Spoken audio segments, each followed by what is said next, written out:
오늘은 마태복음 10장 16절에서 33절 말씀입니다.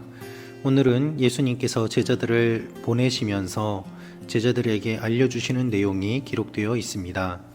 예수님께서 하시는 말씀은 무엇입니까? 사람들이 예수님의 제자들을 핍박할 것이다 라는 것입니다. 예수님의 제자들은 박해를 받습니다. 예수님을 따르는 사람들은 어려움을 겪게 됩니다. 그러나 그 가운데서 순결을 지키고 거룩을 지키며 지혜롭게 모든 일들을 해라고 말씀하십니다. 주님께서 제자들을 지켜주시기 때문에 두려워하지 말고 끝까지 주님을 따르라고 주님은 말씀하고 계십니다. 오늘 이 말씀을 통하여서 우리에게 주시는 주님의 마음과 메시지를 함께 묵상해 보기를 원합니다. 16절 말씀입니다. 내가 너희를 보내는 것이 양을 늑대 소굴에 보내는 것 같구나. 그러므로 뱀처럼 지혜롭고 비둘기처럼 순결해야 한다. 여러분, 예수님께서는 사람들을 보내실 때에 그 현장을 너무나도 잘 알고 계셨습니다. 예수님은 순진하게 세상을 바라보지 않으십니다. 예수님은 너무나도 낭만적이며 이상적으로 바라보지 않습니다. 예수님은 늑대 소굴이라고 표현하십니다. 그만큼 제자들이 살아가는 삶의 현장, 복음을 전하는 현장이 험하고 어렵다는 것을 주님께서는 알고 계십니다. 17절, 18절 말씀입니다. 사람들을 조심하라. 그들은 너희를 법정에 넘겨주고 회당에서 너희를 채찍질할 것이다. 그리고 너희는 나 때문에 총독들과 왕들 앞에 끌려가 그들과 또 이방 사람들에게 증인이 될 것이다. 사람들을 조심하라고 말씀하십니다. 그들은 예수님의 제자들을 채찍질하고 또한 핍박하고 죽이려고 할 것입니다. 그러나 주님께서는 이렇게 말씀하면서 위로해 주십니다. 19절, 20절 말씀입니다. 그러나 그들에게 잡혀가더라도 무엇을 어떻게 말할까 걱정하지 말라. 그때에 너희가 말할 것을 일러주실 것이다. 말하는 이는 너희가 아니라 너희 안에서 말씀하시는 너희 아버지의 영이시다. 우리가 두려워하지 말아야 될 것은 무엇인가 하면 성령께서 우리가 무엇을 말할 것인지 이미 알려주시기 때문입니다. 어려움 가운데도 주님을 믿고 따르며 또한 주님의 이름을 전하는 사람들, 그들이 구원을 받게 될 것이라고 주님은 말씀하십니다. 22절입니다. 너희는 내 이름 때문에 모든 사람에게 미움을 받을 것이다. 그러나 끝까지 견디는 사람은 구원을 받을 것이다. 여러분, 예수님 때문에 미움을 받을 자신이 있습니까? 우리의 잘못 때문에 미움받는 것이 아니라 주님의 이름 때문에 모든 사람에게 미움을 받을 날이 반드시 있습니다. 그러나 끝까지 견디는 사람은 구원을 받는다고 말씀하십니다. 여러분, 우리는 사실 제대로 환난을 겪어보지도 않았습니다.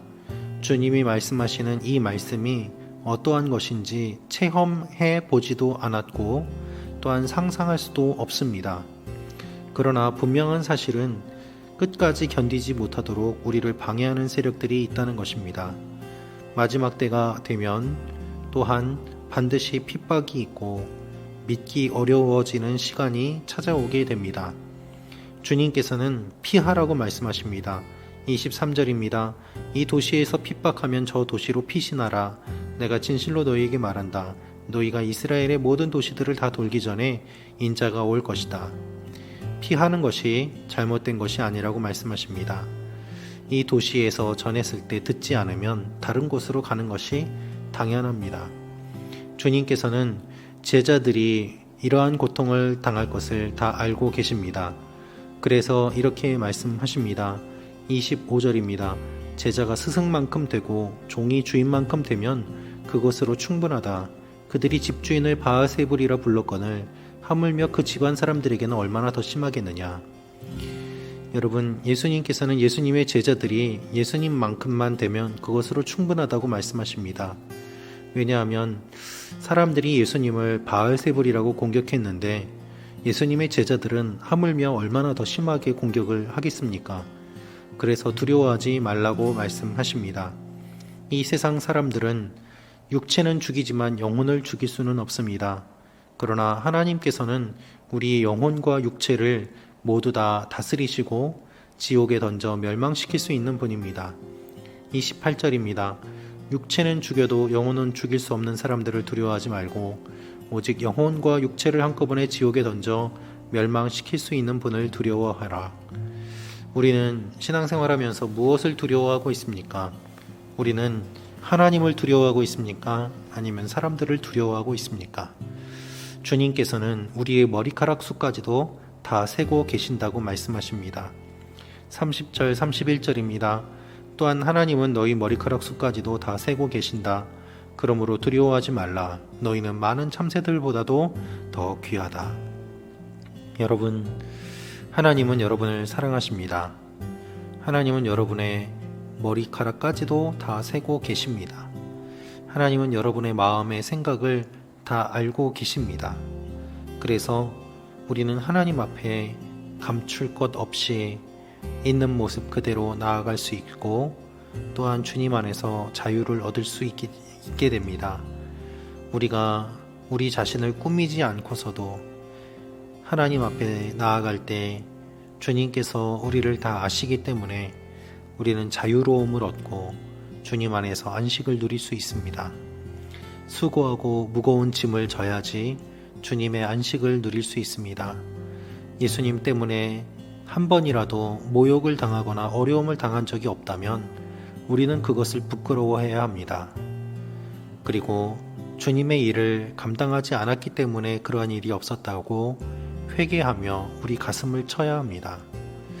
주님의 뜻대로 살면 반드시 어려움이 있습니다. 그러나 주님께서 그것을 뛰어넘는 위로를 주십니다. 그 위로 안에서 우리가 새 힘을 얻을 수 있는 것입니다. 여러분, 하나님이 여러분을 사랑하십니다. 어떤 어려움 가운데서도 하나님이 여러분을 사랑하신다는 사실을 잊지 마시기를 바랍니다. 주님께서 새로운 힘을 주시고 여러분은 알고 계시고 붙잡아 주십니다. 이 위로가 우리 모두에게 임하기를 기도합니다. 기도하겠습니다. 아버지 하나님, 제자의 삶을 살면서 어려운 일들이 많이 있습니다. 우리를 불쌍히 여겨 주옵소서. 주님의 뜻대로 살게 하여 주옵소서. 예수님의 이름으로 기도합니다. 아멘.